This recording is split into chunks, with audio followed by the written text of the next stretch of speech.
Now, when you file the FAFSA, you'll know that there are several state programs. So I'm assuming most of you here are Kentucky residents today. And if you file the FAFSA and list that you're a Kentucky resident, the state's going to automatically consider you for these two awards. The first is the CAP grant, the College Access Program grant. And it is available to students at public or private community colleges anywhere in the state. The award is currently set at $1,900 a year, $950 a semester if you're in a two-semester school. How do you qualify for this CAP grant? Well, this year you have to have an EFC, that's the expected family contribution, of 4617 or below. And you're going to hear that number of 4617 a lot because that's the number that Congress determined for our most needy students. So that EFC is very, very important.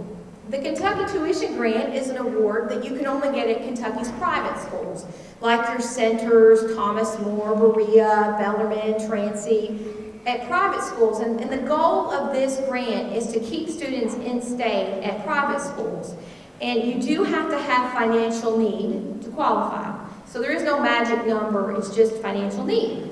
And again, $29.64 per year. Now I told you we'd talk a little bit about the federal programs. The federal government has quite a bit of programs, but I just want to point out that the first four grants mentioned, Federal Pell Grant, Academic Competitiveness Grant, the SMART Grant, well, the first three anyway, those three require that EFC number of 4617 or below. That's how you qualify. So the Federal Pell Grant, the largest grant program out there available for families, if you have a 0 EFC, your grant's going to be a little over $5,000. If you have a 4617 EFC, your grant's going to be closer to $1,000. And the grant ranges depending on between the 0 and the 4617. You can use that Pell Grant again at any school in the country. You can only take one class and get a Pell Grant if you're eligible. So that's a great one. Again, you just file the FAFSA on these and you're automatically considered.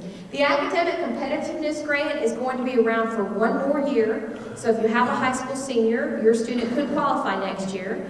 You have to have that EFC of 4617. But the situation with this one is that Congress only awards this $750, so it's not huge, but $750 to students who've taken a rigorous high school curriculum. Now, if your student is taking Kentucky's pre-college curriculum, that's rigorous enough for the federal government.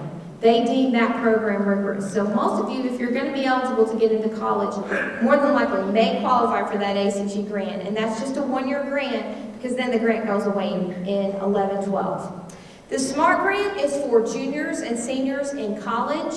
It goes to students that have at least a 3.0 and are taking coursework and majoring in things that are deemed critical for Homeland Security.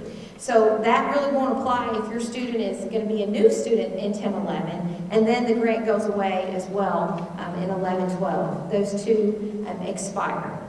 The TEACH grant is a grant that's given to students if they're willing to teach, and they have to promise that they're going to teach in a Title I school. That's a low-income school. And they have to promise they're going to teach in an area that is deemed to be a critical shortage area of teachers, like maybe special ed or math or science. And the thing about this grant is it's a pretty decent amount. I mean, students can get up to $4,000 a year, depending on their grade level and eligibility, but you have to teach, and if you don't teach, this grant converts to a loan. And it's a loan with an interest rate of 6.8%, with interest accruing from the day that you receive the grant. So think about that. If you go to school and you're even a junior in college, and then something happens and you don't teach, or maybe you just don't get a job in a low-income school, that's a really tough one. So we don't encourage students to take that TEACH grant unless they're 100% sure where they're going to teach and what they're going to do, but it's another resource that Congress provides. Last but not least, the campus-based programs. These three programs are programs that each college or university is given a pool of money, and we're told to spend it on our students. And so you might qualify for one of these programs at one school versus another. The Perkins Loan Program. It is an excellent loan program, so if you're offered that, you want to think about it. It has a fixed interest rate of 5%. Nothing is paid back on this loan until 9 months after graduation. And you can prepay it at any time. and the interest starts then 9 months after graduation. What a very great deal for students. And students will be repaying their school or their university. The college acts as the lender, so to speak. It's a government loan, but the student works with the school to sign the paperwork. And like I said, Congress tells us to give it to our exceptionally needy students.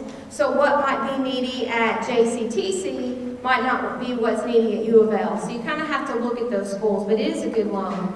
Federal Work Study Program. This is where you work on campus or even off campus at a community service agency.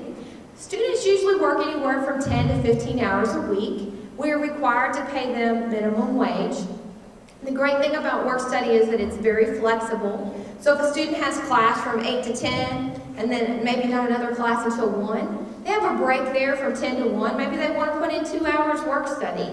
They can hop into the campus office. We have work studies in financial aid, admissions has them, our food service might have them, security office, all over campus, maybe working for a professor. So it's very flexible. And the other great thing about work study is that if a student calls and says, I have a huge test tomorrow, or I have a study review session, and they ask us, can I miss work study? We'll say, sure. Your first goal here is to get an education. And so if you want to make up your hours later on, you can do that. So it's very flexible. Students that do work study tend to graduate at a faster rate and stay in school. So getting that connection to campus is really important. In order to qualify for work study, you have to have financial need, but each school runs out of those funds quickly. So I'll tell you when we get to the FAFSA where to make sure that you answer yes and you want to be considered for that program. And last but not least, the Supplemental Educational Opportunity Grant is just a small grant. Most schools don't offer more than $500 a year. It just depends, and usually it goes to our Pell recipients, 4617 or below, but some schools don't even get up that high. It's just based on each individual school and how much money they have in their pool from the government. Now, every student that files the FAFSA can at least qualify for a student loan. That's at least you can get that. I always have families every year that ask me, should I even bother doing this FAFSA? And we encourage everybody to do it at least the freshman year and see if you're going to have any eligibility. It can't hurt. And so I want to talk a little bit about these loan programs. You'll see there's the Federal Family Education Loan Program or the William D. Ford Direct Loan Program. The main difference between those programs is the Federal Family, when a student borrows, they're borrowing through a bank or a lender, maybe a not-for-profit lender. If they're borrowing through the William D. Ford program, they're borrowing through the government. At most schools, the school decides if they're in the FELT program or in the direct program, and you don't really have any choice. So we just mentioned that so you'll know they're really both Stafford programs. There is a proposal in Congress right now, and you may have even heard it in Obama's State of the Union address. There is a proposal to completely eliminate the Federal Family Education Loan Program that would take effect July 1, which would be for your students. So you may not even have the option of using a bank. It may all be loans backed by the government. We're not sure yet how that's going to go, but just stay tuned there. But the loans, regardless if you're borrowing through the government or a bank, pretty much the same terms. The Federal Stafford loan is the loan that's for the students. It's completely in the student's name. If the student files the FAFSA and they have need, which we already know how we figure out need, then they can have a subsidized loan. That just means that interest is not accruing while the student's in school, and they repay that 6 months after they graduate. And you'll see the fixed interest rate is 4.5%. And next year, the interest rate even goes down lower in the 3s. So it gets better for your students. The interest rate is dropping.